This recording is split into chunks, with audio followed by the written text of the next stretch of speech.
The UFC is just cutting a lot of UFC fighters. We had Makwan Amirkhani, who I'm going to be dead honest with you, has not been doing good at all in the UFC recently.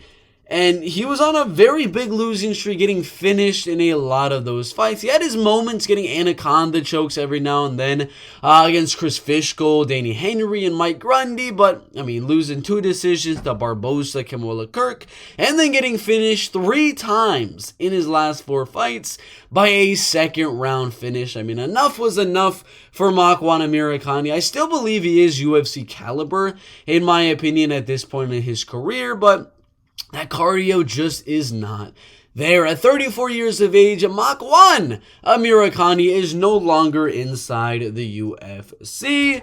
And then the next one was Dana Batjadil. Got cut from the UFC. I'm not too sure if I'm spelling any of that right, but it doesn't matter. 12 wins and 5 losses.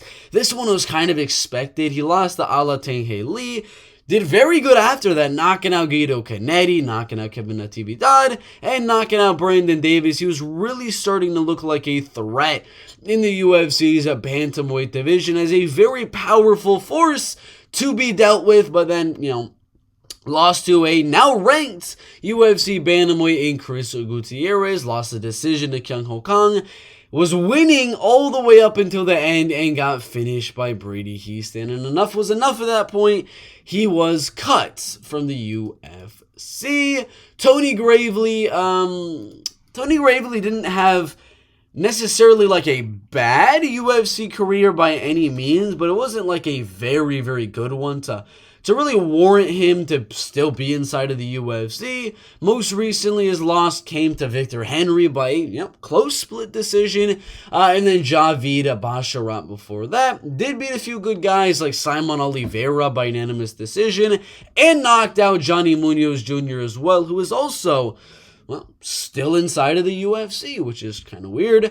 But he got those 2 losses to undefeated Javid Basharat and then a guy in Victor Henry that went out there and beat Raoni Barcelos on short notice. It doesn't really seem like 2 losses that I would venture to say would be cut-worthy, so I don't know if there's maybe contract negotiation issues or anything like that, but I don't really think Tony Gravely should have been cut.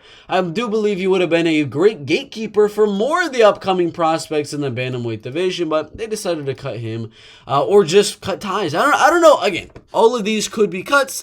They could just be the end of the contract. They could be anything else that I'm not talking about. I'm just saying cuts because that's what I'm used to. Trevin Jones was also no longer inside of the UFC. I don't want to say cut because I don't actually know for sure. Trevin Jones' most recent fight was very, very lackluster against Cody Garbrandt. Loses most of his fights by decision, but I mean, you got to look at that. He came into the UFC, knocked out Timur Valiev. Very good win. Very, very, very solid win in that fight. Then he went out and beat Mario Batista, which is, it's looking like a really, really good win at this point in his MMA career.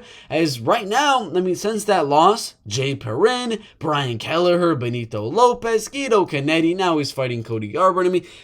Been looking really, really good in the UFC bantamweight division since that loss. But after that win, very, very good win. Probably the best win he's going to have in his career. He fought a killer inside Yoko Kakramanov, got destroyed. Fought a killer in Javid Basharat. Fought another killer in Raoni Barcelos. Then fought a former champ in Cody Garbrandt. This is the murderous row of UFC bantamweights. I'm telling you, this is one of the most stacked divisions in the UFC. But 4 losses in a row, you gotta go. So he did end up leaving the UFC. Another one was Omar Morales, he was actually in there to be about ranked in the UFC's featherweight division at one point when he was about to fight Giga Chikadze, but, he's kind of fell off since then, I'll be honest with you. Started the UFC getting 2 unanimous decision wins, then, lost to Giga Chikadze. His first ever loss, he was almost a 2-1 favorite on Giga Chikadze in that fight. A lot of people thought he was going to wrestle and grapple. Came back with a good win on Shane Young in that fight, which was a very, very good win. Then he ended up losing to Jonathan Pierce, very, very legit guy. Got knocked out by Jaroslav Medic, also a very legit guy in my opinion. Then he lost to Chris Duncan, and I'm going to be honest, Chris Duncan is not that good. His only loss is to Vyacheslav Borshev. Came back with some very solid wins, but he's really not that good. I'm going to be dead honest with you. He mainly lost that fight due to the wrestling of Chris Duncan. Chris Duncan is not that good of a wrestler. Yeah, this was kind of deserving of a cut or a release, whatever the case may be for Omar Morales, but he is no longer inside of the UFC. And then we got Munir Lazzez as well. And Munir Lazzez, I don't know what happened here. I mean, I've heard rumors about maybe some sort of doping, maybe some sort of steroid uses or something like that. I'm not making any accusations, but the man was just coming off a loss to Gabriel Bonfim. Before that, beat Angelusa. He beat Abdul Razak Al Hassan in his UFC debut.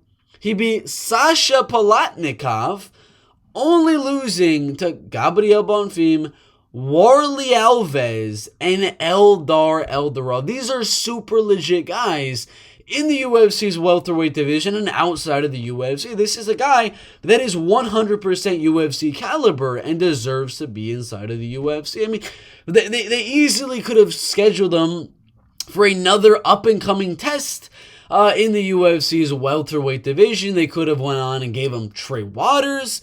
Would have made for a very, very solid fight. They could have gave him, I'm just looking for some good up-and-coming guys in the welterweight division. They could have given him Gilbert Urbina for a very, very solid fight as well. There's plenty of prospects up and coming in the welterweight division. They easily could have gave Munir Lazzez too instead of cutting him. I don't really know why he was cut from the UFC. They could have brought in Luka Poklit, which is a very good prospect as well. They could give him, I don't really think there's many UFC guys this low on the Tapology rankings, but Billy Goff would have made for a good fight as well.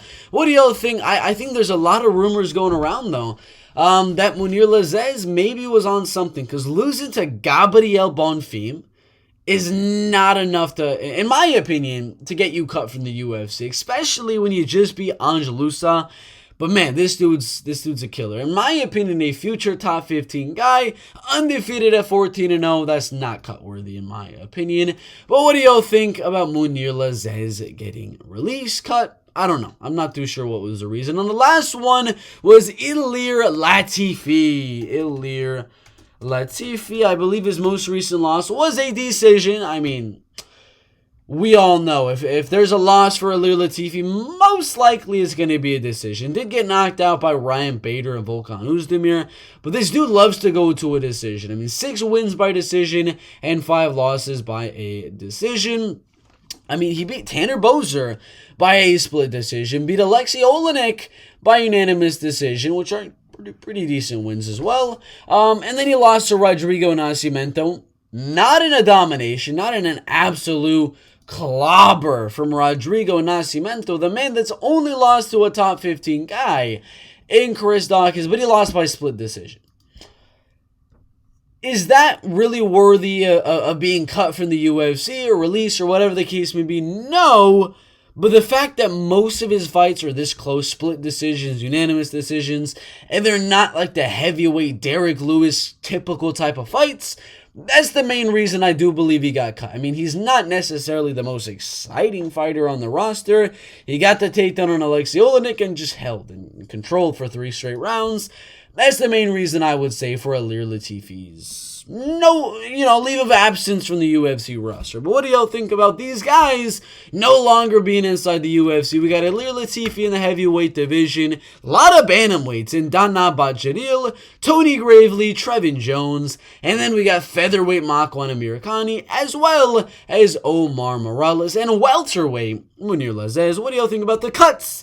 Maybe contract issue. I don't know. I'm sorry about that. But what do y'all think? Put your thoughts down below.